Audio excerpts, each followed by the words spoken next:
Hey, Marcus here. Just a quick one from me. Our goal with this podcast is really simple: to deliver practical, real world insight that you can apply in life and business right away. And honestly, there's gold in every single episode. If you don't want to miss out on that, then hit that subscribe button now. Let's dive into this episode with Tim Dunn from Bushbuck. Welcome, Tim Dunn, to the Business Mastery Podcast. Excited to have you here, and I did think about wearing my paint splattered Ridgeline camo polar fleece to our interview today, but I thought A, that might be insulting, and B, it might show my retired hunting status, which would lose me credibility immediately. So here we are in business attire. I would be looking at the logo the whole time. What have you done to me? Nice. Yeah, I was thinking about that actually this morning as I reminisced my hunting days at university and thought back to what I spent my money on and how I spent my money. And I remember one of the things at that point in life, might have been because something to do with being at uni and not having much money, but it was always hard to find A, good gear that actually lasted, and then B, finding something that was like reasonably priced was really hard. Yeah. So it seems like you guys have kind of found a wee niche for yourself in that part of the market. So yeah, tell us about how you got started and how you got mixed up in the industry that you have of hunting clothing and now diving as well. Well, actually, diving's been cut. Diving's cut. Okay, good. Yeah. But we can go into those reasons later on. Yeah. As we kind of progress through the chat. But yeah, can kind of start with the founder story and where it all began. Probably like yourself, couldn't afford much gear early on in my career.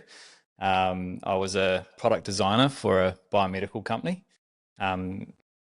Kind of fell into that job as well, like came out of school, went to university, never actually finished any papers at university, went and did mechanical engineering and then got kind of poached halfway along the way and went by a product design company. And that's where the kind of product design passion kind of began. And I suppose just winding the clock back a wee bit before that was kind of at Lincoln, because I kind of wanted to be a farmer before I got into Bushbuck. Yeah. What kind of farming? Well, just any kind of farming. Just love the vision of being outdoors and running around with a dog and, rounding out the sheep and just being on a massive station and getting lost in it. And I suppose that came from my passion for the outdoors. But kind of winding the clock forward, whilst I was at Lincoln, I just sat there drawing products non-stop, just in this wee sketch pad, all these ideas, inventions, all that kind of stuff. And then, so that's what kind of pushed me towards studying that product design kind of part of it. And then obviously I fell into my dream job at Strata Tech, which was like a product design company making people's inventions come to life. And that was using 3D printers and stuff like that. We were one of the only 3D printing bureaus in town at the time. And we could make some really cool products happen for people that, bring their ideas to life, basically. And then from there, that merged into a biomedical company, which was insane. It just kind of fell in there. We ended up designing implants for patients and all that kind of stuff, and mainly orthopedic implants. And I suppose on the side, I started getting into hunting with my friend Dion. I think he does some stuff with you guys. And yeah, we started going up the hills. I didn't realize how accessible hunting was in New Zealand. Coming from quite a large outdoor kind of upbringing, tramping, hiking, doing heaps of water sports, snowboarding, all those kind of things, rock climbing, kayaking. I was like, hunting's just, it seemed too hard. It was a real hard basket. But then when I got back home, I was like, man, I need all this hunting gear. What? And then went along to the shop. I was newly married. We were earning not too much money, me and my wife. Went to my wife and said, look, I need to buy a $500 hunting jacket. And she was like, Like, no way. What the hell? Yeah. No way. But through my skills with Stratotech and OSIS, I'd kind of established that whole supply chain I'd kind of understand the process right from start to finish around product development. I was like, well, I'll just start my own company. I'd dabbled in companies before that. Me and my mate, early on, we had, it was kind of similar time I was in Stratotech. Just on the side, we had started a company that was the first wakeboard tower system in New Zealand. So it was just like a 2-point cable system that you could be towing like with an electric motor back and forward over jumps and stuff like that. That was our first kind of introductory to business and understanding it. Were we profitable? No. Was it fun? Yes. Did we have heaps of good times like wakeboarding? Yes. That kind of thing. So I suppose that was kind of introductory to business, kind of understanding the process of, I actually want to give this a go. I want to start my own business. I like it. I'm not too fond of like all the finance side of it, but I love the idea of like creating a new product and selling it to a consumer and marketing it to a consumer. So kind of coming back to that jacket conversation, at that time, not many companies in New Zealand and particularly our competitors, they weren't selling online direct to the consumer. So I suppose that was the major niche that we saw when we started Bushbuck. And from there, like we just continued kind of developing products. Things like that. Yeah. Nice. And I just want to double down on that $500 jacket thing. It's I guess all sports are like that to an extent, but there are some sports, like you said, that are harder to get into. The cost of a rifle and the cost of like snowboarding, for example, as you mentioned, it's an expensive sport. Yeah. And I guess that is really key though, is in terms of the business journey, is seeing a problem and then going, hey, this is something that I can fix, or I could help fix this problem or solve this problem for somebody. Yeah. And so it's cool to hear how that first moment for you started with that conversation with your wife. Yeah. And just, hey, here's a jacket. I want it. No, you can't have that. It's too much money. Yeah. And that's what drove the decision. I was like, okay, let's create a hunting business then. And so this was all before kids. And actually we fell pregnant at the same time I was in China. So basically used that money from that first business to get us to China, and kind of start finding products, manufacturers, all that kind of stuff. You guys would have probably heard of the Canton Fair. Canton Fair is one of the largest kind of product manufacturing fairs in the world. There's pretty much every product you could think of, you could find there, or the manufacturer that makes it. So that's where it all began. I started finding, suppliers of things, even kind of future things that I knew I couldn't afford to develop at the time. And just kind of started with low cost, high margin products, little accessories, gun accessories. And that was at the time of Trade Me and its boom. So we launched on Trade Me as kind of the transitional model. We didn't have a website set up at the time, but there was a big focus on the accessories that we were doing, which were like gun accessories, rifle accessories, hunting accessories and things like that. Most of the accessories were kind of under $50. What kind of accessories were there? Our first products was ammo holder, rifle cleaning kit, a rifle gun bag. They were the first kind of products that we did. A gunsling as well. They were the first kind of 4 products. Also hard to find. Yeah.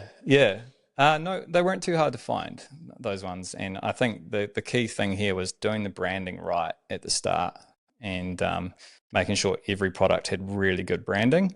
Yeah. Just so that Bushbuck brand was like remembered. Yeah. And all part of that kind of strategy looking forward. I was going to ask you how you differentiated initially, because what I meant to say was those products, whilst you can find them everywhere, there's often not a lot of variants in those particular or lots of hunting products, at least I found in New Zealand, when you're looking for stuff, it's like there's 3 variants of this and that's it. Yeah. And it seems to be like that's across the board. It's not like one store's got 50 variants and another one's got 3. It's just like everyone's got these standard 3 products. Yeah. Yeah. So how did you guys compete initially around in terms of like to the other differentiating brands? Yourself? Yeah. Yeah, so that comes back to that, like we took that D2C path. Sure, our competitors, some of them were selling on Trade Me at the time. And what we did was because we had low overheads, all that kind of stuff, and it was a super high margin product, we were just able to sell it cheaper than they were by quite a lot. And that was enough of a disruptor to get the ball rolling. Yeah. Yeah. And what was the first clothing product that you added? Yeah, so that was one of those kind of leaps in the business, was when we were able to move from these high margin products. We're not calling them high margin because clothing's lesser margin than some accessories. Sure. But we're able to launch a 5-piece fleece pack. And so at the time in New Zealand, everyone was selling 5-piece fleece packs for $99. Yeah, I was going to say that sounds like what I've got. Yeah, they were basic. Yeah. Like, and I was like, with every little product that we do, we like to disrupt. So whether it's by price, technology, all those kind of things, I'd like to do both in most of my product developments. So at $79, we did a 5-piece fleece pack, the thickest fleece in the market, and then we put a dry bum in the pants. So like a membrane in the pants, so that when you sat down on wet ground, you stayed dry. Makes sense. And yeah, so it was the best value for money. We ended up moving everyone's prices in New Zealand down to $79. No one had ever done a $79 fleece pack, but we launched it on Grab One. And me and my wife were packing boxes like to all hours of the evening. My wife hated me. She was the customer service lady. She was a nurse, like full time. She would do this picking and packing when she came home. So every time I ran a campaign or something aggressive like that, she really didn't enjoy that. I can imagine that would have been the source of a few tense moments. Yeah. I want to come back to that in terms of disrupting on price and quality, but and so that initial launch on Grab One, then how did you scale up from there? Yeah, so I suppose like throughout the journey of the business, cash flow is king, right? Yeah. We just had to continue like cash flowing these awesome products. So I remember one night sitting down on the couch and I was like, I've got really big visions and dreams for this business. And I just sat there this one night and I wrote down like all the products I'd love to manufacture or make in Bushbuck. Shorts, T-shirts, jackets, packs, bags, like basically like just had like this big vision for Bushbuck. And that's kind of what I was kind of progressively. And then I was kind of went through and I said, I'll do this in the order of 1, 2, 3, 4, 5, 6, 7, 8, 9, 10, 11, 12, whatever, etc. And yeah, that kind of was the pathway, I suppose, to what I needed to, follow. But cash flow was always the big restrictions. And I suppose in about year 2, that's when like I started with the 10K loan from the bank with all my Bushbuck stuff. I didn't have the cash. I took a bit of a risk. 10K was a lot of money back then. Yeah. Within year 2, I was up to 60K. Bank was like, you're way too high risk. I'd already doubled my business. Like I did over 60 grand in the first year. Second year, I'd already like doubled that. But I was like, I just need money to keep fueling this success. And it's getting really hard. So the first point of call was, kind of going to my best mate. Actually, it was actually just a spa chat, actually. And I was just saying, mate, I've got like all these big dreams, but I just don't know how I'm going to get there. And he had successfully just sold a business at the time, and he offered to give me a 5-year interest-free loan. Wow. To kind of fuel this next stage. Yep. Looking at the loan now, it's still a small loan in the grand scheme of things, but Sure. at the time it was just so material. It allowed me to then build these other clothing products, which really put our name on the map in New Zealand and really start to disrupt our competitors. yeah, so that's kind of that next stage. But then Amazing. there's probably further cash flow things. Everything's got a cash flow limit. And then I suppose it was around year 3, because I was growing so fast, I was already in a cash flow predicament by year 3. I've got so many products to develop, so many products to launch. I want to grow super fast. Yeah. That's when I brought on another 2 shareholders. Yeah, nice. Yeah. And so kind of skipping forward to today, what's the product mix like now? And talk a little bit about your position in the market, the New Zealand and global market, because I think you guys... We're global, yeah. Global. Yeah. So we're in predominantly 3 countries at the moment. UK is a fresh one that we signed a distribution agreement last year.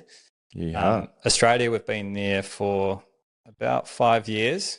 It's been a hard market to crack, but we've just slowly chipped away at it, and we've learned how they buy. Our brand in Australia is actually a different looking brand, and there's obviously complications around navigating that, but we've managed to navigate through that. So we're actually just like a hardcore outdoor brand in Australia that's predominantly focused on camping in the outdoors. Where in New Zealand, obviously, we're a hardcore outdoor brand, which covers off hunting, agri, and camping. So that's kind of where we're at today. We've got thousands of SKUs now. Like you're looking at those humble beginnings, and then thousands of SKUs, and we're just got so much more to do. Like we're just still just scratching the surface. That's kind of mental from the outside looking in, thinking about 2,000 individual units and then, or product lines, and then... Well, 2,000, there's lots of sizes. Variants and most things, but there's hundreds of products now. Yeah. It's kind of a mind-boggling number to, again, from the outside looking in and thinking about adding more to that. It makes total sense, though, especially given that you're covering those different market segments. And so, in terms of where the brand's positioned now, versus where it kind of was, in the market, in terms of your unique selling proposition, has that shifted, or is it still pretty aligned? I think the ethos is still the same. Like, business is business. We're here to disrupt, and I love disrupting, and I love disrupting in our way, which is, like taking a product that's okay, and then just taking it, looking at it, going, how can we improve that, and then taking kind of outside things outside of our industry, whether that's hunting, would look to the ski industry, which is really established. Like the first jacket we developed, we put pit zips in it. No one had ever done pit zips in jackets and hunting jackets. So it's like, well, they've been in ski jackets for years. Like, why wouldn't you have pit zips in a hunting jacket to dump heat? Because you're sweating and, up these hills and things like that. So it's just looking outside the scope, but in the same kind of product category. And then that's kind of how we made our kind of, disruptive changes to these products. Yeah. Nice. Let's dig into that a little, because I think that there's a few different layers to what you're saying in terms of both the mindset around, and what you're saying is almost linking to your identity, like you see yourself as a disruptor as an individual, which is kind of interesting. I'm curious about that in terms of what the origins for that were.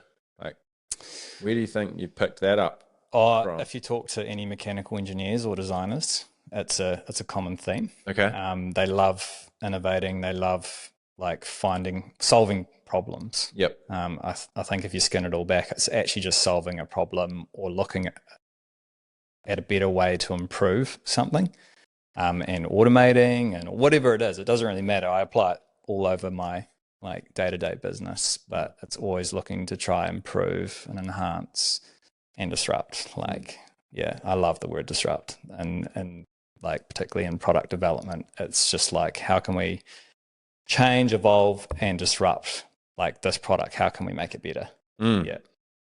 Is that something that you've always had, or is that something that's emerged as you've grown older? Yeah, it's definitely after school. But there was, you're just young at that age. I think I was probably already doing it at that kind of school age, just with, tech classes and stuff like that, kind of thinking outside the box and trying to solve problems and stuff like that. I was always good at the kind of more design aspects at school, and, the other stuff being maths and English and stuff like that. I did it, but I didn't love it. Like it wasn't a my passion. strength or passion. And like, funny, I kind of winding the clock back to school, I did want to be an engineer at school, but then I think I did all the physics, the maths and all that kind of stuff to get into mechanical engineering at uni. And then my kind of whatever career advisor said, like, after you have to pass these things to get into mech eng. And I was like, I didn't pass at school in some of those subjects. So that kind of wrote off becoming a mechanical engineer. And I was like, what's my default? And then that ended up being, I'll just become a farmer then. So that kind of comes back to that, I'll become a farmer. But then actually my underlying dream was still to invent products and become a mechanical engineer, and that's kind of, I suppose, where I ended up organically. Yeah. Yeah. Yeah. It's just quite I see a lot of, I think fundamentally business owners are creative at heart. They want to solve a problem. Yeah. I think though that it seems like you're at the extreme end of the disruptor mindset, and that improvement, iterative thinking seems like that's a really well developed skill for you. Yeah, for sure. Something that you've practiced, but also something that has led to the business's success as well. So it's interesting because I think for people listening to this, they may not be thinking like, how can I disrupt the law industry, or how can I disrupt the whatever product or service industry that I'm in? And that's something that I loved your example of, just the simplicity of a membrane on the butt of your pants. Yeah. Is so simple, and why has no one done that before? I don't know, because no one's done it before. 20 cents to the product, for the value of like what it sells for the customer. Yeah. And also just the differential between it. I can tell you a funny story about that, about my mate actually using that pant, if you really want to hear it. Yeah, go for it. I like funny stories. Yeah, so he must have eaten something a bit funky the night beforehand, and he was driving home in his car on the motorway, and he was back to back stuck. Couldn't pull off the motorway. This is in Auckland, and so he couldn't hold in his, number 2. Yeah, there, and filled the pants up. He was like, "Man, this is going to wreck my car. This is not good." And but when he got home, he was like, "The pants saved the car, man. It didn't leak through at all." So these dry bum like pants, like they work. Yeah. I'm not sure you're going to put that one on the label. We didn't use that anywhere. No. We didn't quote the story anywhere. Client testimonial. But, yeah. Oh man, yeah, that's good. And so, in terms of the other skills that you feel have helped grow the business, what are some of the things that stand out to you? Other skills are certainly just surrounding yourself with like people that are really also challenging business, and disrupting business as well. So I had a good friend, that same friend that gave me a loan early in my career, just kind of mentor me. Like, we're best mates, so we're always just chewing the fat and challenging each other in business. And then we share our good ideas, our winning ideas, marketing tactics, like what's working, what's not. And I suppose I owe all my success to him and those chats, because without that, I would have never challenged myself beyond what I knew. So it's kind of like the power in that combo of chats. Also, being a best mate helps. Not just a mentor. Like, mentors, older. Most people think of a mentor as an older, more, I suppose, knowledgeable person that's been there and done that. I suppose we were probably in the thick of it. He was way more successful than I was, but like we shared our knowledge and our wins and our losses and what was working, what wasn't working. Yeah. Yeah, I think that is a skill in terms of that, maintaining that level of openness with someone is challenging, because like you said, I think it's easy to share the wins. It's harder to share the challenges that you have, and it is, yeah, and the things that haven't worked out, the ideas that have flopped, particularly with like maybe a mentor that you really like respect. But I think that's the difference between, we're friends, we hold each other accountable. There's tough chats as well as the good chats. Like they're equally confronting, like as in, shit, I need to go do something,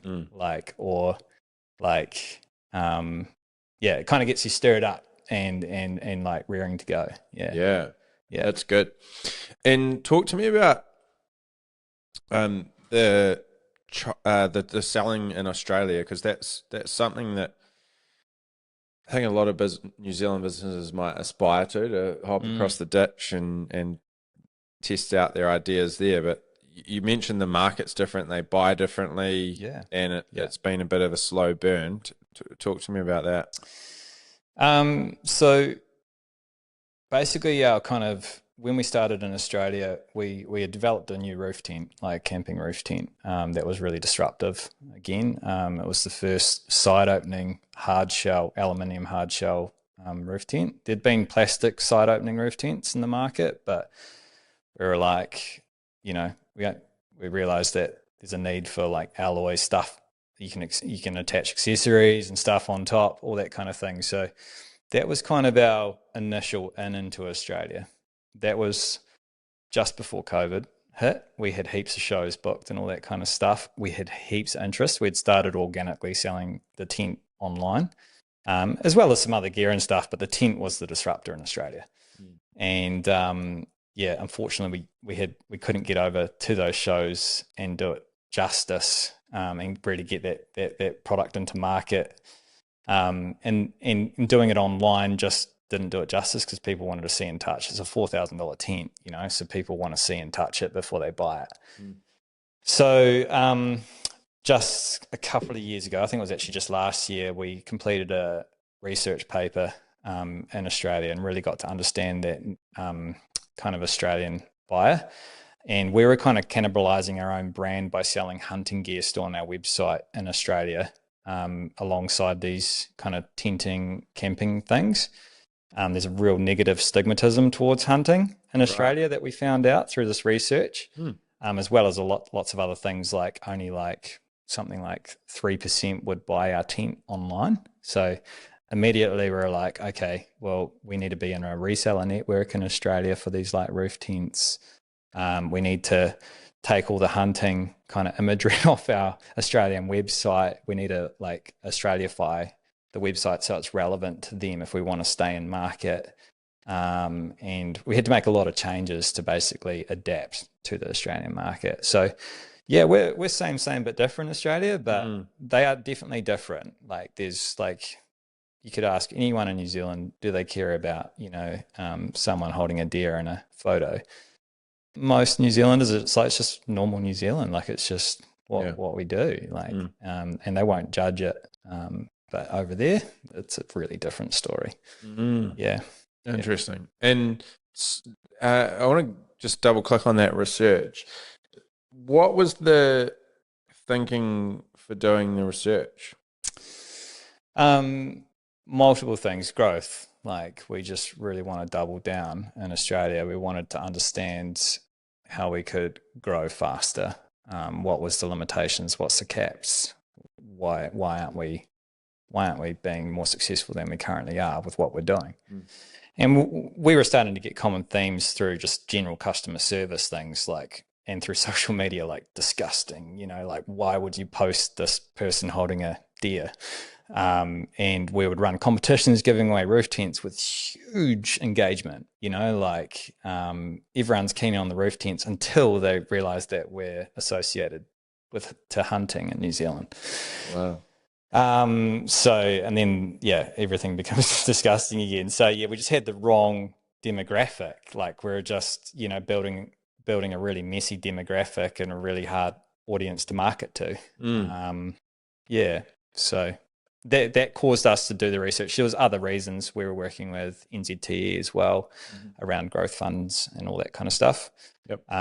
So that was the other reason we wanted to really take it home. We just like to do things with excellence, want to do, and they ended up using us as a case study that, like, when you apply for these IGF grants and different grants and things like that, it goes to a panel usually, and they kind of validate whether your growth into that market is going to be successful or not. And I suppose with that amount of research and everything just validating the market, they were just like, we're not even going to take this to panel. We've all agreed that you're just going to get the IGF funding.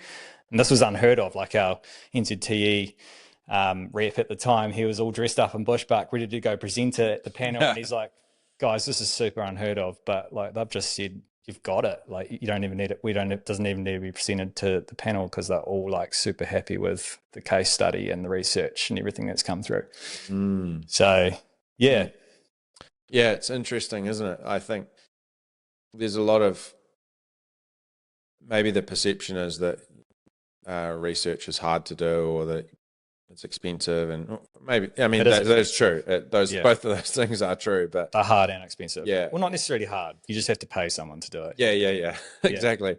And I think though it's something that's often overlooked, just actually talking to the market of the people that, and actually asking them what they think. It's such a fundamentally obvious principle, but we can often skip that bit and just go, I think I know what the market wants, but you don't necessarily know what the market wants. Nah, more and more we're definitely doing it with product development as well.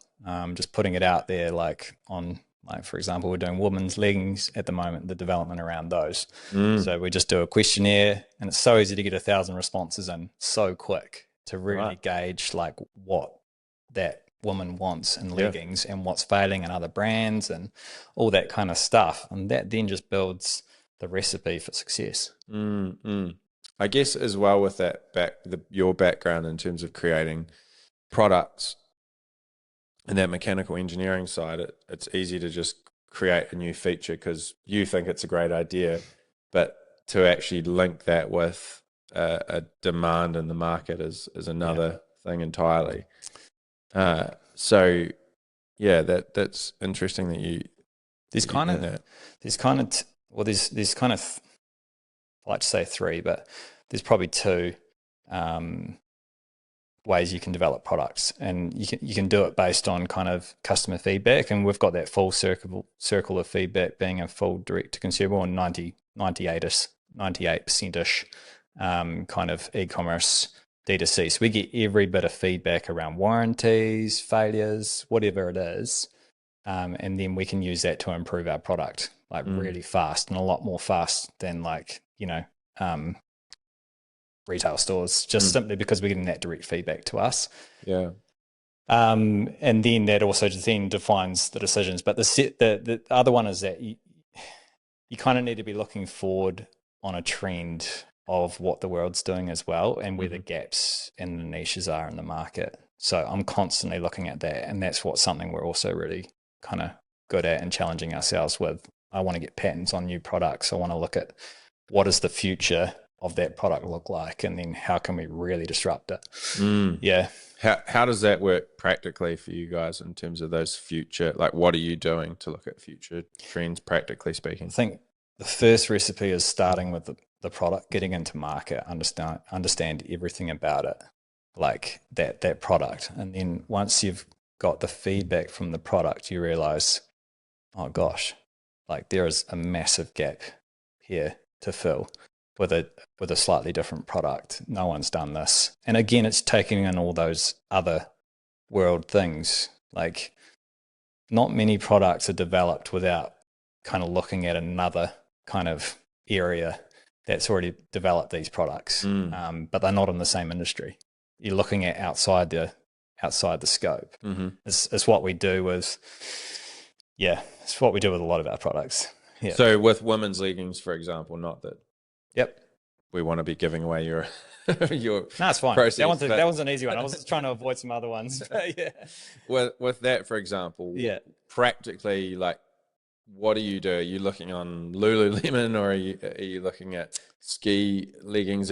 How far, and do you just champion someone to go look at this, or do you do it, or Our ethos, I suppose, at Bushbuck is to create like hardcore durable gear that lasts, right? So if we're not creating gear that can be smashed through a bush, then it's not up to the task, Like, so what Lululemon Pant can do that.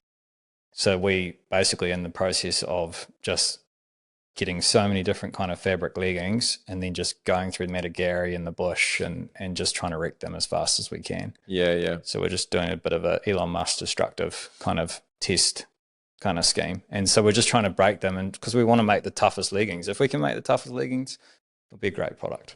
Yeah, gotcha. So the starting point is really clear. You've got this ethos of the toughest gear out there. Well, you've got to have, like, for leggings and stuff, you've got to take what's like Lululemon, LSKD, or all these big brands. You've got to have a legging that looks great on a woman. Sure. It's got to tick all the boxes, high waist, whatever it else.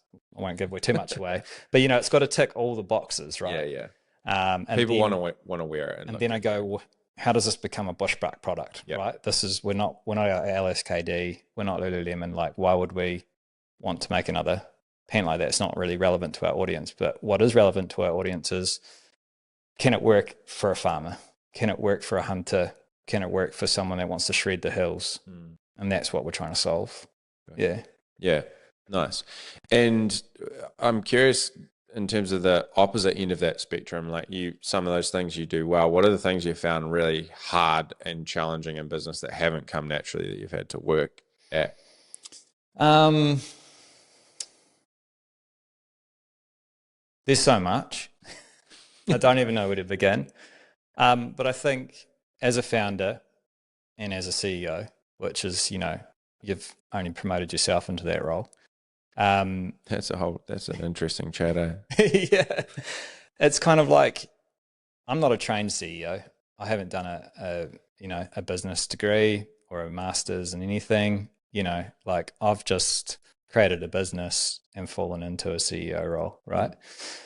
It's a good place to be, but there's so much stuff to learn that, like, sure, you've learned along the way, but like with adding more staff and all those kind of different dynamics, finances, reporting to directors, boards, shareholders. And now we did a cap raise as well. So we've got 200 shareholders. All those things, they're not natural. They're things that you learn and have to learn, but they're not your bread and butter. That's not necessarily what you're good at. I have surrounded people like myself with staff that are really good at these things, and directors and shareholders that are really good at these things. And that rubs off on me. I have to carry all the knowledge at a high level, but I don't necessarily have to be the expert in each of those areas. And if there was one skill set specifically within that feels the most unnatural to you, what would that be?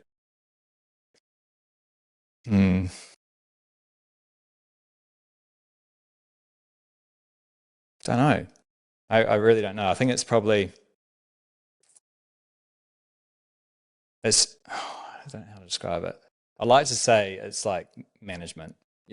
Like it's like people management. Yeah, people management. Yeah. That's the one skill I didn't just I didn't really sign up for it, but it's something that has to happen. Along the way, and responsibility. Like, you carry the burdens of everyone in the whole business. And the burdens of the directors, shareholders, the vision, the budgets, the forecasts, everything, and you carry that weight, which is massive. Yeah, it is massive, and I think it's something that is difficult to explain to people that are not in the same position used to that. Your shoulders might be this wide in physical person, but underneath that, what people see externally, it's like you've got to have freaking broad shoulders to carry a business. You've got to be able to answer any question that comes across your desk with a decent answer. Yeah, and it's Like you said, it's a challenge. But and a common one around people management, like I guess none of us, well, not none of us, most of us don't necessarily go on a course before we become a manager, let alone a business owner. And there's not really anything that could prepare you for it anyway. No.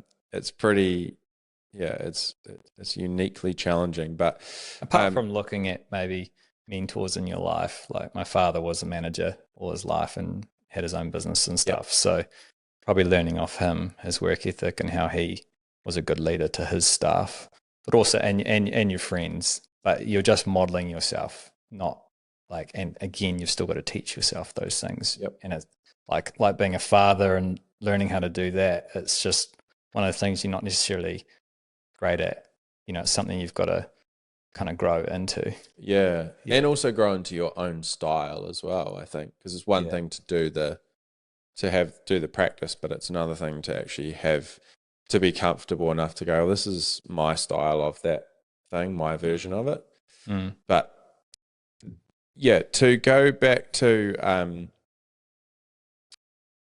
some of the systems that you guys have in the business, you mentioned that fast feedback loop and getting feedback from customers and that being quite a rapid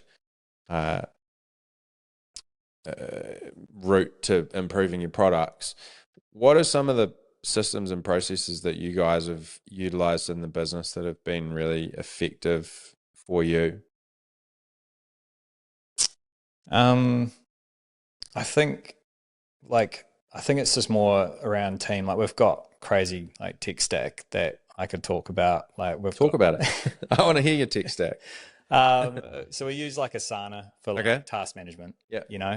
And so we've got project after project and different kind of boards for product pipelines through to customer service channels with tasks. And then we use Slight for all our like kind of documentation, internal like training policies, all that kind of stuff. We use what was it called, sir? Slight. Slight. SLITE. Okay, I haven't heard of it. And then we use Slack for day-to-day comms, and we introduced that when through COVID. I don't know if you're the same, but as soon as we all went home, like it just became full noise and everyone needed instructions and everyone needed to know what to do. Like it was just a full bombshell.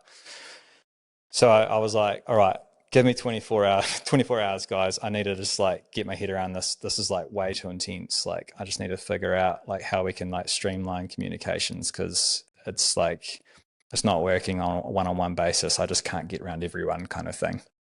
And so yeah, we did like a Teams catch up in the morning, and then we basically went to like full like Slack comms, which just it's on your time, it's on your schedule, so you could check in every like 1 hour and not be disrupted. Like you're not getting the knocks on the door or the phone calls every 5 minutes. Like, how do I do this? What do I do?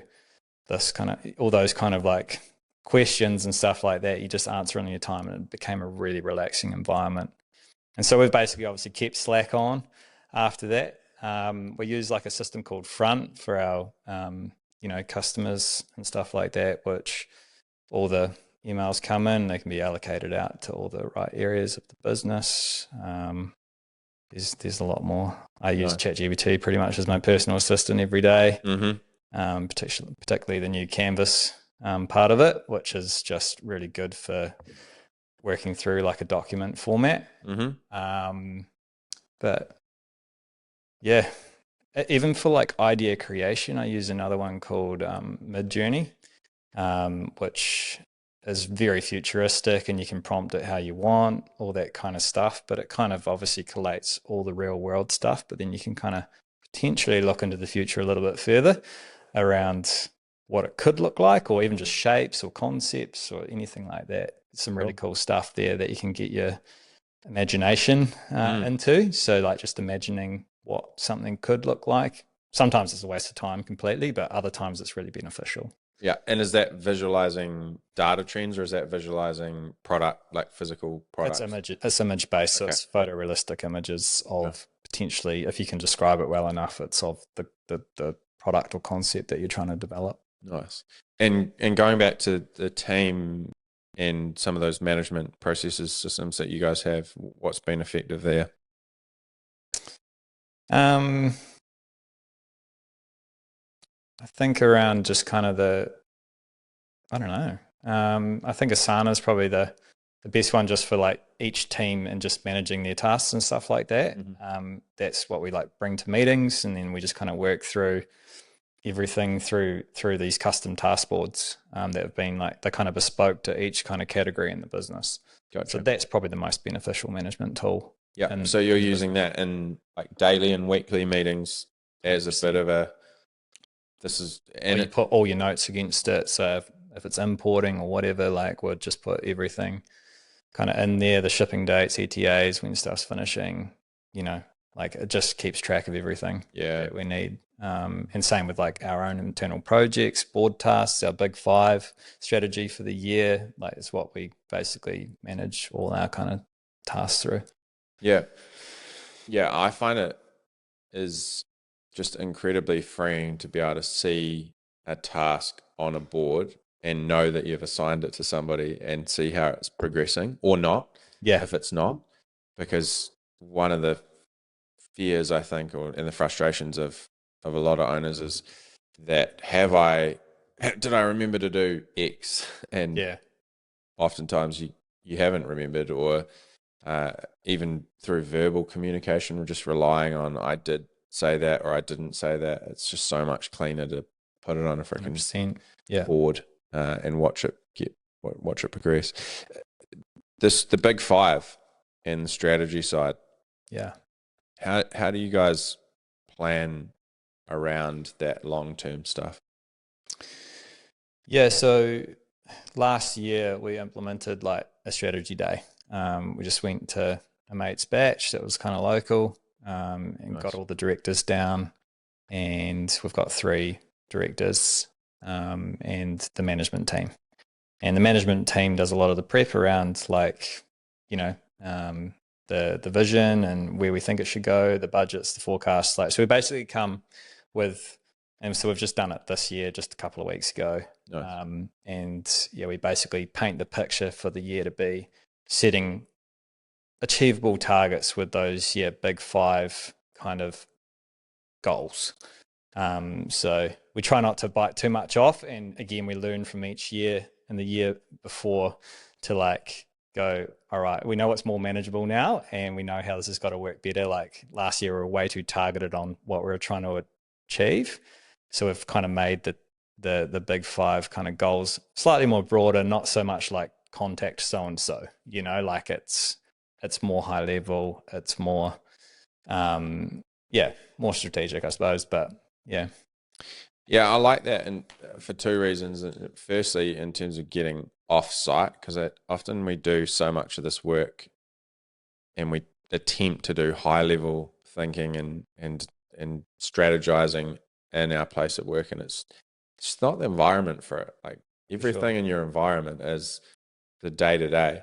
Yeah. And so to get off-site and do that in an environment where you can open yourself up to a different way of thinking and different and also stimuli. The directors, like as well, and just having being the directors there involved with the management team and just having like an open conversation like we are now, just around like the strategy and where it's going to go and good ideas, bad ideas, like just talking them out. Yeah, that's cool. And in terms of that management team, what does that look like for you guys? How many people in your management team, and then how do you interact on a daily, weekly basis? Yeah, it's real simple. We've got a CFO, a CMO, and a new addition, business development manager. So we just catch up once a week, and again, we like bring up that big 5. Like we've got kind of day-to-day stuff we want to talk about, but we finish with the big 5 and what we're doing, like making sure we're on kind of schedule with what we're trying to achieve with the big 5 this year. So we basically just hold our whole year accounted, to that big 5. Nice. And what does your day-to-day look like? What does an average day or week look like for you in that founder CEO role? day to day for me, getting around the people is real important in the morning. I like to kind of get around most people, sit with them, check if they've got any kind of questions. How many on your team? There's 10 of us. Yep. Yeah, so it's a small, nimble team.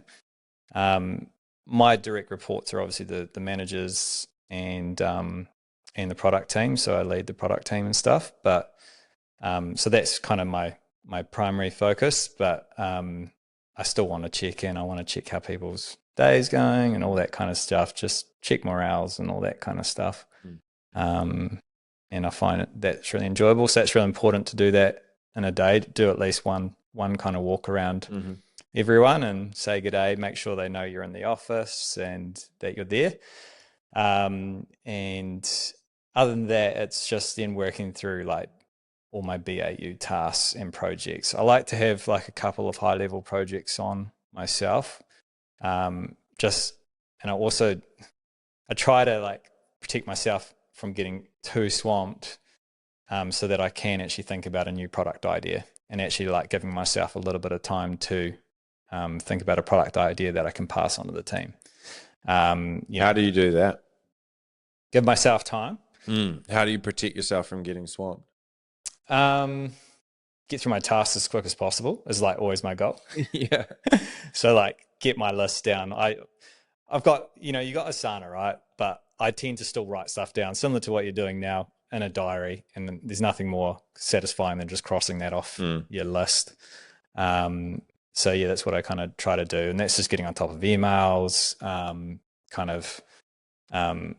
other kind of BAU tasks that I would have. And then actually having the time to, kind of do what I'm,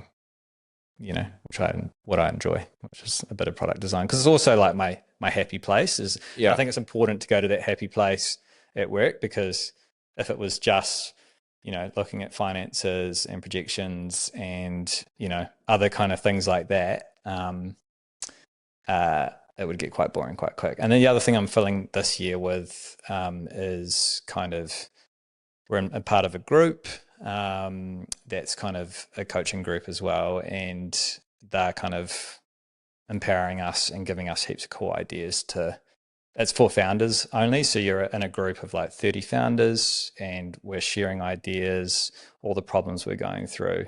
So I've set aside time for that this year as well, which is only like 2 hours a week, but it's I've found it really good. And so the coaches kind of take you through just some modules that are really relevant to founders in the stage, because it's the people that were in the group were all in the same stage of growth as our business. So we're all kind of overcoming the same problems. Nice. So that's what we're working on. Yeah. Yeah, cool. And you're right in terms of those hours. I've just shifted my diary calendar this week to have a couple of hours of deep work on a Monday morning. And in those 2 hours, I've found like that the energy that just comes from those 2 hours of me doing the highest value task or project, and more projects and tasks, just sets me up for the entire week. Yeah. And I think sometimes we overlook it and think, oh, I'll wait until I've got a clear calendar or my to-do list at 0. But like you said, if you just allocate some time and have some protection mechanisms in place, then that can really change how you feel about work. And as you said, you've got your sweet spot there in that area of product development and using those skills that you've refined, and it makes sense for you to keep using those skills to grow the business. The other big part of my role, and I suppose as part of the business, I've kind of been in charge of a lot of the website developments and stuff like that. But one of the big things I like to solve is, can we automate it? Can we make it more streamlined? So at the moment I'm just kind of working on a wee project outside of that around just streamlining customer service is a real big one. Just getting rid of all the noise, the ones that can, like the repeat kind of answers that I know our staff are answering every day. Can we, do it with AI now and build a bot to kind of answer a lot of those questions and put a 24/7 service in place that satisfies our customers. So that's another wee project I'm working on the side at the moment. Nice. As well. Yeah, it's pretty incredible just how those bots are working. In saying that, I find it immensely frustrating when a bot can't answer my question and then I can't 100%. get through to a real person. That's the key bit, is I don't care if it can't answer my question. As long as you can. As long as I can eventually get to somebody. If I can't, I'll write that down. It's yeah, I had to we use some video editing software, and I was dealing with. I'm pretty tech savvy. Like I know my way around a software program, but this thing we were trying to do was ridiculously difficult. Ended up on the chatbot, then got to somebody, and I was like, "Can we just have a call? Like, I just need this problem solved. Otherwise, I'm off. Like, I'm unsubscribing." Yeah, fair enough. And and he was like, "No, sorry, we can't do that." I'm like, yeah. Okay, you've missed the whole point of like, I'm buying something off you. If you can't help me to use the thing that you promised to do, then I'm not here. Point. Yeah. But it's I think, like you said, that one of the highest value things that you can do in a business is find ways to automate and streamline some of those processes which happen again and again and again. It's such a leveraged way to spend an hour, is to just find a way to save an hour, because you're not going to save an hour once, you're going to save it again and again and again and again. And same for, like, I don't know if you know, like with our e-commerce system, that's a fully autonomous system that works. You place the order, it goes straight through to our warehouse, they pick and pack, the shipping details go straight back up on the website. We don't touch anything with that order structure unless something goes wrong, in which it goes through to our customer service team. But automation is key, and like particularly like around Black Friday, big and massive events where in the first hour you've got thousands of people on your website, like thousands, and the amount of transactions going through in a minute are like out the gate. Mind-boggling, yeah. Compared to, we just went to the Wanaka show. And, like the numbers, like on the day, are like pretty normal numbers on the e-commerce website. But everyone's like, you got 5 people working, the tills are flat out. It's like, it's just a different thing. Everyone comes home absolutely exhausted. Yes. And yet, we've been able to do all that with the power of some social media budget and, turning things up at our email database. Are you going back next year? Hey? Are you going back next year? No, we love it. I mean, you got to do it. It's for the people. And it's like, it's for the brand. It's the brand awareness. People love it as well. It's exhausting, but like engaging with the customers is super important too. Like hearing the feedback directly as well is awesome as well. Nice. And in terms of your mentality around the business, like you said earlier that your vision for this business is big, and it was big initially. You wrote that list of all the products that you wanted to create, and you put a number on them. It was such a big vision, like I was like, at that point, that would have been, I achieved this page, it's going to be amazing. Yeah, so good. What's your mentality around that vision for the future? And because you said that's something that the team is looking to you for as well. They're looking for the vision. Where is this going? Like, how do you think about vision? I'm probably really big vision. Want to go big, want to go fast. I've got natural handbrakes in the business, like and for good cause, because if I had my way, it would run out of cash. It would be done all wrong, So it's important to have a visionary in the company like myself. Like I'm always very optimistic. I'm always like very positive. I'm around like ideas, but it's going to be amazing. We're going to solve this problem. It's going to sell. It's, like you got all these things, and then they're going, but how are we going to fund that? It's a new product. Like, aren't we better to put that money into the products that are already really selling really well in the company? Then it's not necessarily a handbake approach. It's potentially a wise approach. And you've got to be open to listening to that as well. It's quite an unusual combo that somebody who's hyper detail focused and can pick apart a workflow, and also somebody who's thinking immensely big picture. And at Match terms, we use this behavioral tool, so like high visionary, high detail. I'm like, let's go to America. Let's launch in America, because that's just something I've wanted to do, you know? And then, it'll be like, well, how are we going to fund that? That's going to cost so much money. Like, And that's somebody else providing that high realism in the business, or is that you also? Yeah, no, there's someone else in. Okay. But, Yeah. she's great, and that's what she's there for. I couldn't do it without her.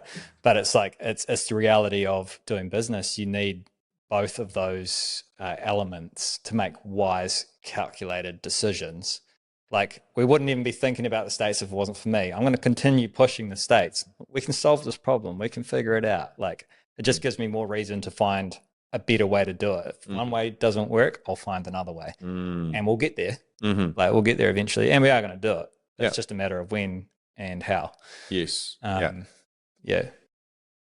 What other mindsets do you think have helped you grow the business to this point so far?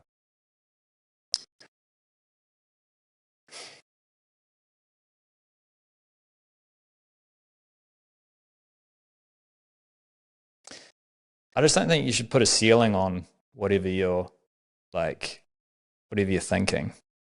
Like, I think I always like to push above the ceiling.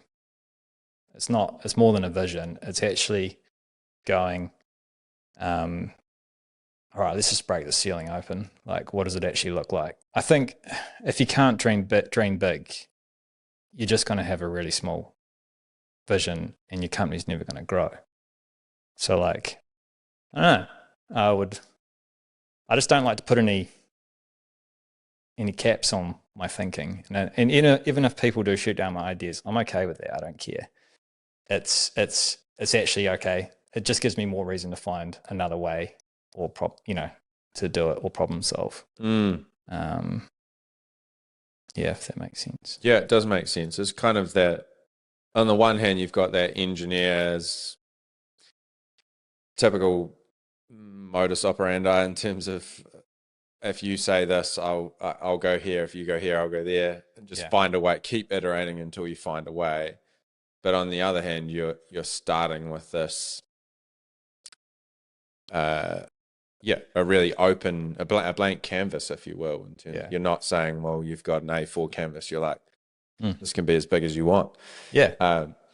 Which is interesting. And I'm thinking about that almost from my brother's an architect, and he always says something about when you're designing houses, like, it's actually the end result that you come up with is better if there's constraints in place. So if you've got a small little niggly section with rises and falls in it, what you're forced to design will actually be quite interesting.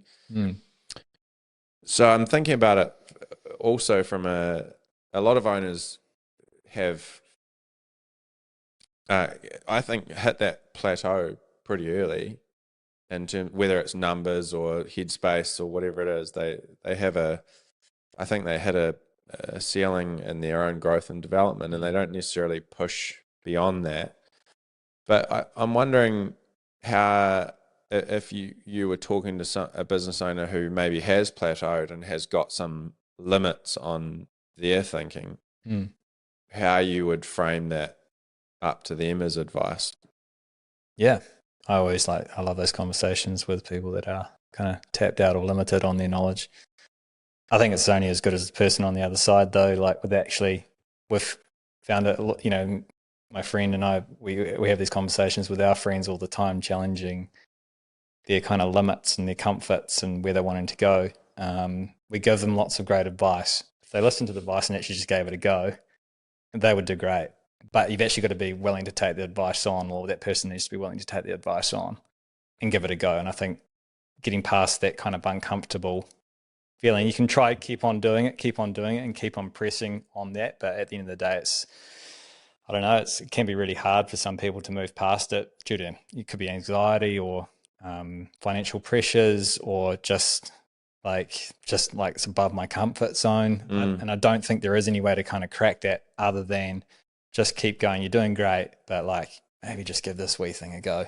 Like, just give it a go. Like, try this, and just what have you got to lose? Like, kind of just painting the picture, like, what is the worst case that could happen if you gave this a go? Like, and what does that look like? And just kind of challenging them with that. That's usually the way we do it. Yeah. Yeah, I heard this beautiful phrase this week in a book I'm listening to, and it was, has the idea or the mental model got hold of you, or are you holding it? Is it holding you, or are you holding it? Yeah. And I think that point that you just made in terms of the limitless ceiling is really interesting as a thought exercise, if nothing else. Just to go, well, if I did dream for a second, if I allowed myself to actually push the boat out as far as I could possibly imagine without the constraints of the now, where would I go? And so you were saying that that was something in Polytech that you were taught to do. Yeah, that took me back. And that thing in Polytech was like they would set up a problem, product idea, or something like for us it was hearing aids, and they were like, well, if there was no limits on what you could do with these hearing aids and you needed to solve the same problem, how would you do that? Puts you in a really like difficult spot. Like you're like, it really challenges yourself. You're like, man, I don't know the answer to that. Right. And then you build the tools to like basically find an answer. Like it's not a learned behavior, like it's not a automatic behavior. It's a learned behavior over time. But you need to be challenged with that. And I suppose that goes back to the topic of challenging your friends and your limits and stuff like that. It's only as good as you let your mind, where you can let your mind go. Yes. With it. Yeah. Yeah. I wonder though if that's a skill that we actually unlearn. Like we were talking about kids off camera and how our kids can dream up these elaborate schemes and ideas, and they can look at an object that you might think is for this and they'll find another way to use it completely, but somehow we kind of lose that. Yeah. And it's almost like we need to relearn a bit of that creativity. And I agree with that 100%. I think we do get our ideas get shot down a lot in life. I think like if you look at a good salesman, he rings up so many people trying to get a deal over the line. How many no's does he get out of that? What's that do for your morale? It's the same kind of thing, right? It's not good for your morale, but it's the good salesmen don't care about the no's. They carry on and press on. And for it's the same. You can apply that in so many elements of business with product design, all that kind of stuff. Sure, you can kind of hear the no's and they could potentially curate like what you're doing, but you go, well, how do we problem solve this another way? Or is it the right idea? You validate it, or you press on. There's so many ways you skin the cat there. It seems like that relentless optimism that you mentioned earlier and that big vision have combined for you to be really helpful and beneficial mental frames for you growing the business. Yeah, no, 100%. Yeah. Is there any other mindsets that stand out for you that you think have contributed to your success? Because you've done bloody well, like to be in 3 countries and to have the team that you've got and the product range that you've got, like it doesn't happen on accident. No, it doesn't. But to think of a new mindset. Yeah, I think you've got to prepare yourself each day. Like it's not easy. Like there's a lot of knocks and things throughout the day that you get that can really bring you down, and people shooting down your optimism as well. Like it has a toll. But you go home, talk it out. And I mean, you talk it out with your wife, things like that. They kind of remind you who you are as well. Like, so still having those good people around you that remind you who you are and what your role is. And then, at night, like for the kind of like, I'm a fast operator and I work at a high pace during the day. You need to get a reset in there like once a day. And I mean, everyone's reset is different. I think I like to binge a bit of like Netflix, just absolute trash. Like I'm not even probably watching it, but it's just to go to like an almost an empty box place, just reset my mind before the next day, clear out all the stress burdens and everything of the day to then reset for the next day. Yeah. Yeah, I was thinking about that pace that an owner often operates at, and how that is quite different to the average person. There's that urgency, and part of it is the responsibility, but also part of it is that vision, what you see and what you want to get done. Yeah. Is that something that you are consciously or are conscious of, that pace? Is it something that you... Yeah. And more so as I get older as well, because that pace just gets harder to live as you get older.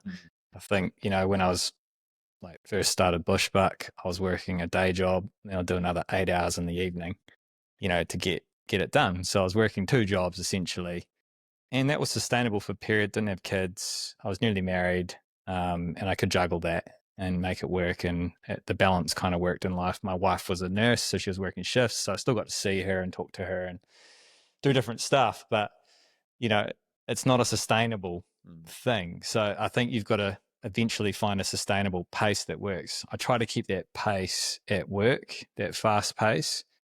And when I come home, I've got hopefully some energy for my children and my wife, to help there, because that's another important part of life, is just keeping that balance, family, work, and mental health, your own mental health, and looking after that.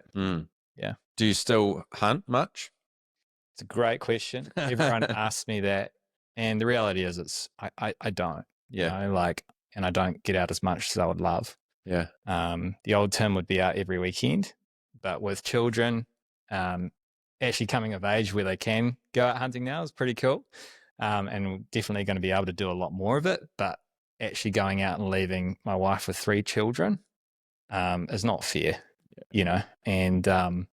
and so, but now that I can take a couple of children hunting with me, it's now becoming a viable, normal option. So yeah, the reality is I probably only get out 2 or 3 times a year. Yep. Where 2 or 3 more times than me. Yeah, where the old Tim, I would be out at least 2 weekends in the month, like that's in the hills or doing something that was adventurous. I still do lots of different adventurous activities though. Yeah. I like to feel we always go tramping. We're always in the outdoors, specifically hunting. That's a bit more rare. Was on a fishing comp just last week, so I still get out there and do lots of adventurous activities. So just, not specifically hunting. Yeah. In terms of the brand, like long term, and what, because you mentioned in Australia you've kind of gone hard after that camping market. Yeah. You're expanding into the UK, got plans for the US. Yeah. How do you imagine the brand being, in terms of, obviously you're going to have segments, but do you have a vision around what it'll be primarily? It does start to segment out when you go into countries. Like in New Zealand, we've got this beautiful kind of platform to trial, test, expand range really easily. It's a great market for it, and we've got a perfect demographic for it. When you go, say, to the US, you kind of have to niche down into category, and finding that right category, whether it be workwear, hunting, agri, you're probably only going to pick one because you're not going to have the energy to do all 3, or there's probably not going to be someone that's going to take on everything. So, yeah, I mean, and you brought up the UK again. UK is an agri focus. It's not a hunting focus, because they do shooting over there, and they're like tweed and tartan or whatever sports coats. Yeah, sports coats. But it's like the old foxhound kind of hunting style. So it's just not relevant to the way we hunt over there. But our agri gear over here is highly respected in the UK. So it's finding that right place. In the US, it's very explorative. We haven't gone there yet. It's definitely maybe a 2 to 3 year plan for the US. But I think doing the markets justice that you've got in front of you first before racing off into a new market is really important. Yeah. So how do you envisage the brand looking in different territories moving forward? We mentioned UK before, and Australia and the US eventually, and emphasizing different markets. What do you see that looking like long term? Yeah, I think just taking careful steps, focusing on the markets that are important first, like the ones we've got in front of us, making sure that you're always protecting market share and growing it here in New Zealand, like your home. Don't forget that's we like made the brand grow. Mm. So like, why not have you meet your ceiling here in New Zealand? Same with Australia, like just maximizing the growth opportunities. A lot of our advisors have kind of said just always try to maximize the most out of each market before like looking at another market. Although, I still like to look ahead a wee bit further than that. Yeah, it's an interesting perspective because especially with export opportunities, I think often the perception is New Zealand's just a drop in the ocean. Yeah. Just go and test. We've got a client who is doing a bit of business in America, and the size of the contracts are just immense compared to what's here. Yeah. But there are still huge opportunities here as well. Yeah. So it's interesting. It is an interesting mindset of just maximize what you've got. I guess it's that the opportunity cost of distracting from something that's a known quantity, and then something the key word there I think is defend and grow. Yeah. Nice. I like that. Defend and grow. Yeah, and that's what we've kind of got in our strategy and in our plan for those kind of markets before kind of looking at a new market. Defend and grow the ones you've got. Do you ever just think what else could we create that's completely unrelated? Like you mentioned the tents and that high price point. Like, do you ever just think bringing it full circle back? You brought up Bushbuck at the start of our talk, and you've got to give things a go, but you've also got to be willing to dump them if they're not going to like go as successfully as you'd like them to. You don't want them to be a liability on the books. You don't want dead stock. The thing with like Bushbuck, it was a great summer fill-in. It filled the gap over summer because we were winter strong, summer poor. We managed to fill that gap with a Bushbuck range being the roof tents, the camping range and stuff like that. That managed to carry us through that summer gap. Then we realized we had this drag going on, that we had this like unprofitable range of wetsuits. It was a highly competitive market. There was a lot of brand loyalty that was different to the Bushbuck loyalty. We also didn't have a great brand story with it because we just bought it under the wing of Bushbuck. And so you've got to be willing to not stay attached to certain things if they're not working and just get rid of them, and move on. Stick to your roots, stick to your calling, like stick to what you're good at. Yeah, that's so good. I totally agree. And I think if you embrace that mindset of either like test it out first, but as you say, if it's not working, dump it, then you reduce a lot of the risk in terms of testing out an idea out. Often when we're testing ideas, we think that we're committing to that thing forever. Yeah. Especially around market niches. Like if I try this and I try a niche in here, that I'll never be able to go anywhere else again. But actually what you're proving is, well, no, we can do that. We can try camping and it doesn't work, and we go back to hunting, or try hunting and it doesn't work and go back to camping. And quite often you find a trend that just works, and you've actually got quite a lot in that one trend that could be really good. That you can expand range on or whatever. So one question around the future of the industry. What I've heard, wearable tech is becoming a bit of a thing. I heard the Lululemon founder talk about sweat resistant fabric. Antibacterial fabrics and all kinds of opportunities in that industry long term. What do you see the hunting equipment or clothing and camping clothing equipment in sort of 20 years looking like? I think you got to keep up or you die. Like so many brands, they make a product, sits in their portfolio for like 20 years. And again, it kind of comes to that. If it's not selling as fast as it used to, revisit it. Understand what other people are doing in the market. Are they using the new kind of thing in hunting is four-way stretch. Right. Four-way stretch, everything. Waterproof gear, leggings. Because Gore-Tex used to be the thing. Like if you had a Gore-Tex jacket, it was like you knew you were paying through the nose with it for it. And then 100%. I remember Gore-Tex tramping boots and Yeah. gaiters and all the rest of it. But yeah, what's the next big thing in that space? Or is that what four-way stretch is Four-way at the stretch moment? is right now. Where it's going is just always staying. There's a lot of environmental chat as well. Okay. So like you would have heard of like DWR, which is like a waterproof repellency on your clothing and stuff like that. It's a staple and it adds so much value. However, there's no real green way of producing it. But would you rather a jacket, beat off water or take it on? I suppose that's the question. And we kind of go with what jacket's going to last longer and what jacket's going to satisfy the customer for a longer period of time and years versus a throwaway or a biodegradable jacket, which is kind of Kathmandu's model or, the likes. It's kind of like, if you make something biodegradable over time, sure, it's kind of, is it good for an environment? We're really unsure. Yeah. But especially in the hunting market where gear gets thrashed, like you're not walking through an open tops most of the time. You're smashing through Matagari and beech forest and all kinds of stuff to get to the top. So we'd just rather gear last, that's durable, that keeps our outdoor people safe. But it's difficult. It's a difficult trade-off, I imagine. There's all of that. Yeah. And there's brands that do it really well. And it's kind of like, well, what do we do well? Let's just make durable gear and sell it at a really good price to our customer. Like as good and like the best technology we can squeeze into it for the best value price that competes. Yeah, nice.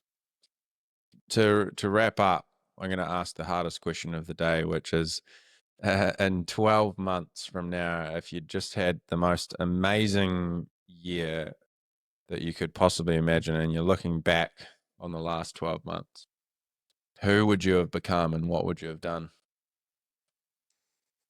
Tough question. Going forward 12 months and then looking back,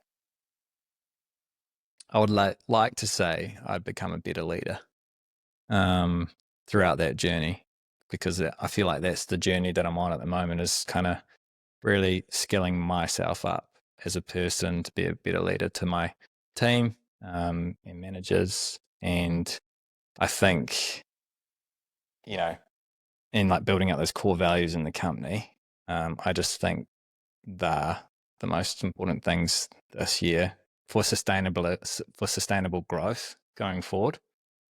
That's where I'd like to look back and kind of see myself growing. Nice. I think business growth aside, I think if you don't have those fundamentals, you then don't have a culture of growth or a culture that's going to really empower your team to grow with you. Yeah, nice. Well, that would have been a great 12 months. I agree with you. If you step into that space and build those values, it's certainly worse things you can do in a year. Yeah. Awesome. Well, it was a pleasure having you on the show, Tim. Thank you. And look forward to seeing what's next for you guys. Cheers, man.